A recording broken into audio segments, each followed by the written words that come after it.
प्रदेश की हर एक खबर 24 घंटे 7 दिन सिर्फ enewsmp.com पर।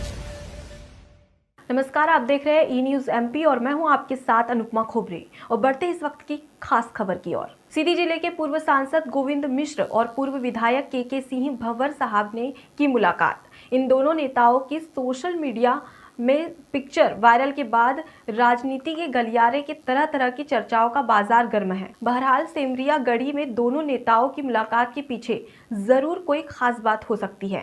समझा जाता है कि विंध्य क्षेत्र के बड़े नेताओं को बीजेपी सरकार द्वारा उपेक्षित रखा गया है। हालात अगर यही रहे तो आने वाले समय में एक खास तबके की उपेक्षा का दंश सत्ता और संगठन को जरूर झेलना पड़ेगा। मध्य प्रदेश में कल संपन्न हुए मंत्रिमंडल विस्तार के बाद विंध्य और महाकौशल की सियासत का पारा गर्म हो गया है। कारण यह है कि शिवराज सरकार में विंध्य क्षेत्र से की गई एक खास तबके की उपेक्षा विधायकों के गले से नहीं उतर रही है।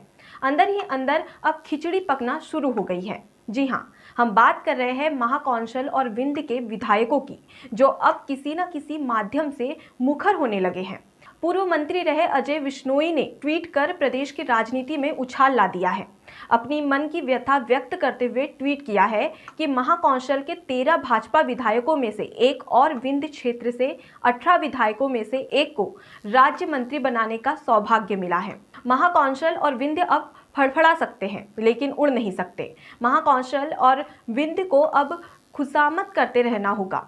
देखना होगा कि आगे शिवराज के कुनवे विंध्य और महाकौशल अपनी जगह बना पाता है या फिर फड़फड़ा कर खुशामद करता है। सीधी जिले की महिलाओं की स्वतंत्रता और अधिकारों के संरक्षण के लिए स्थापित वन स्टॉप सेंटर अपने दायित्वों से भटक रहा है। आपको बता दें कि कल एक महिला अपने पति की प्रताड़ना से तंग आकर रात में कोतवाली पुलिस का दरवाजा खटखटाया था, लेकिन न्याय की बात तो दूर, वह अपने अधिकारों से वंचित रही। इस मामले की जब आला अधिकारियों से पुष्टि की गई तो पता चला वन स्टॉप सेंटर को इसकी कोई जानकारी नहीं है।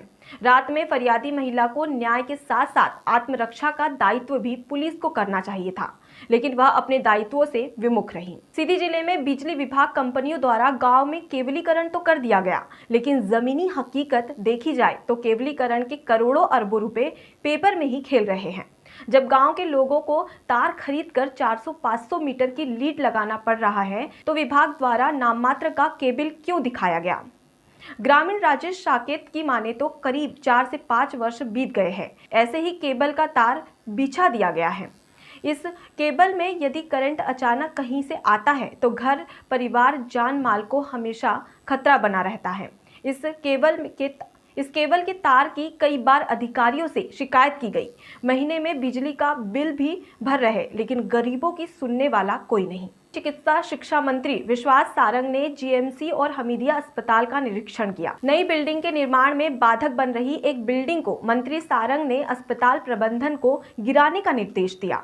सारंग ने कहा कि अस्पताल के निर्माण को लेकर कोई भी समझौता नहीं होगा। साथ ही अधीक्षक कार्यालय के सामने स्थित गलियारे में गंदगी देखकर मंत्री ने साफ सफाई के निर्देश दिए। साथ ही कर्मचारियों ने वेतन नहीं मिलने पर मंत्री से शिकायत की। मंत्री सारंग ने 3 बजे तक वेतन जारी करने का आदेश दिया। बर्ड फ्लू को लेकर कहा कि सरकार हर तरह से संक्रमण से निपटने के लिए तैयार है। हमारी पूरी निगाह है। यदि ऐसी कोई भी बीमारी आती है तो हम सक्षमता के साथ उसका इलाज करते हैं। भोपाल में ड्राई रन के 3 सेंटर, देखिए अलग अलग इसके। गृह मंत्री नरोत्तम मिश्रा ने वैक्सीन को लेकर कहा, ये बीजेपी की वैक्सीन नहीं है, कोरोना की वैक्सीन है। बीजेपी की वैक्सीन 2017 में लगी थी, अब फिर 2022 में लगेगी, जिसका असर 5 साल तक रहता है। कांग्रेस के लोग हर अच्छी चीज पर सवाल खड़ा करते हैं।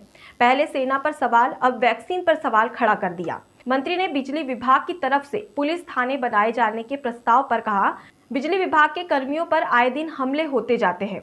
वहीं गृह मंत्री ने तंज कसते हुए दिग्विजय के ट्वीट पर कहा, ये सिर्फ ट्वीट कर सकते हैं और तनाव फैला सकते हैं। वहीं आज सीएम की कॉन्फ्रेंस को लेकर कहा, यह कॉन्फ्रेंस प्रशासनिक कसावट के लिए की जा रही है।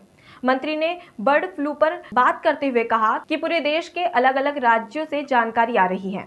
मध्य प्रदेश की सरकार इसको लेकर चैतन्य है। कांग्रेस के लोग वो हर उस अच्छी चीज पर सवाल खड़े करते हैं जो राष्ट्र हित में होती है। सेना ने घुस के पाकिस्तान पे हमला किया तो उनने सेना पे ही सवाल खड़े कर दिए। चुनाव हारे तो ईवीएम पे सवाल खड़े कर दिए।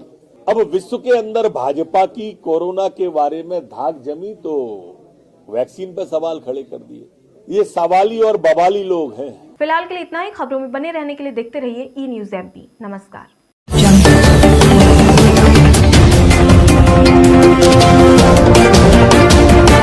प्रदेश की हर एक खबर 24 घंटे 7 दिन सिर्फ E-News MP.com पर।